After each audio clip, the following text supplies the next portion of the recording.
Halo anak-anak, bagaimana kabar kalian hari ini?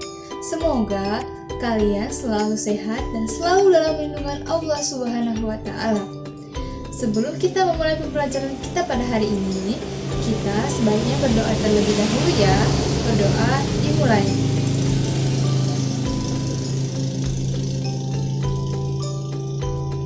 Amin. Sebelum kita memulai pembelajaran, kita tepuk semangat terlebih dahulu ya. Tepuknya seperti ini. Tepuk semangat. Semangat. Semangat. Kita ulangi sekali lagi ya. Tepuk semangat. Semangat. Semangat. Oke, udah pada semangat ya. Kita lanjutkan pembelajarannya. Hari ini kita akan membahas tema dan subtema, dan tentunya dengan judul materi yaitu Daur Hidup Hewan. Nah, disimak ya videonya. Nah, pernahkah kalian melihat kepompong? Kemudian setelah beberapa hari, seekor kupu-kupu keluar dari kepompong tersebut. Nah, pasti anak-anak ada yang bertanya-tanya, mengapa kupu-kupu tersebut bisa keluar dari kepompong? Apakah kupu-kupu lahir dari kepompong? Tentu tidak ya anak-anak. Jadi, kepompong adalah salah satu tahapan daur hidup kupu-kupu.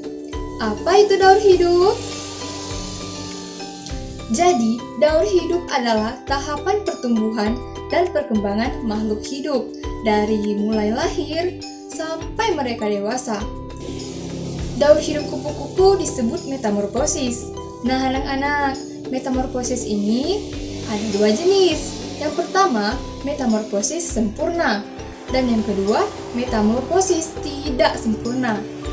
Nah, yang pertama adalah metamorfosis sempurna. Contohnya yang dialami oleh kupu-kupu, nyamuk, kumbang, dan katak. Hewan yang mengalami metamorfosis sempurna akan mengalami perubahan bentuk yang berbeda jauh dari mereka lahir dan dewasa. Nah anak-anak, berikut tahapan metamorfosis sempurna pada kupu-kupu.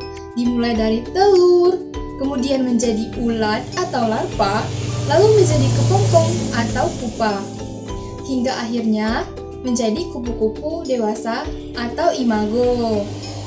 Kupu-kupu akan berkembang biak menghasilkan telur, kemudian daur hidup berulang lagi secara terus-menerus. Jenis metamorfosis yang kedua yaitu metamorfosis tidak sempurna.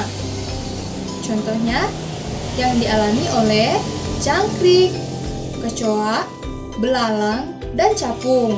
Hewan yang mengalami metamorfosis tidak sempurna ini mengalami perubahan bentuk yang tidak berbeda jauh. Tahapan metamorfosis tidak sempurna pada capung dimulai dari telur, kemudian menjadi nimfa atau capung muda, lalu menjadi imago atau capung dewasa.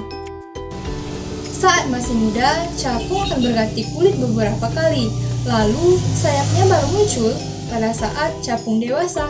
Setelah itu, capung akan berkembang biak menghasilkan telur lagi. Nah, anak-anak, apakah semua hewan mengalami metamorfosis? Jadi, metamorfosis kebanyakan dialami oleh hewan jenis serangga. Hewan jenis lainnya mengalami daur hidup tanpa metamorfosis. Artinya, bentuk hewan ketika lahir dan dewasa cenderung sama, tapi ukuran dan fungsinya semakin berkembang. Contoh hewannya yaitu kucing. Bentuk anak kucing ketika lahir sama bukan dengan kucing dewasa? Hanya saja ukurannya lebih kecil dan fungsi tubuhnya belum berkembang dengan sempurna. Nah anak-anak, itulah tadi materi kita hari ini mengenai daur hidup hewan. Kesimpulannya adalah daur hidup hewan adalah tahapan pertumbuhan dan perkembangan makhluk hidup dari mulai lahir sampai dewasa. Daur hidup kupu-kupu disebut metamorfosis. Metamorfosis terdapat dua jenis, yaitu metamorfosis sempurna dan metamorfosis tidak sempurna. Metamorfosis sempurna contohnya yang dialami oleh kupu-kupu, nyamuk, kumbang, dan katak. Sedangkan metamorfosis tidak sempurna contohnya yaitu yang dialami oleh jangkrik, kecoa, belalang, dan capung. Metamorfosis kebanyakan dialami oleh hewan jenis serangga. Hewan jenis lainnya mengalami daur hidup tanpa metamorfosis. Itulah tadi pembelajaran kita hari ini mengenai daur hidup hewan. Pada pertemuan berikutnya, kita akan membahas materi tentang daur hidup tumbuhan. Untuk hari ini cukup sampai di sini ya. Sebelum menutup pembelajaran kita hari ini, kita berdoa terlebih dahulu ya. Berdoa dimulai.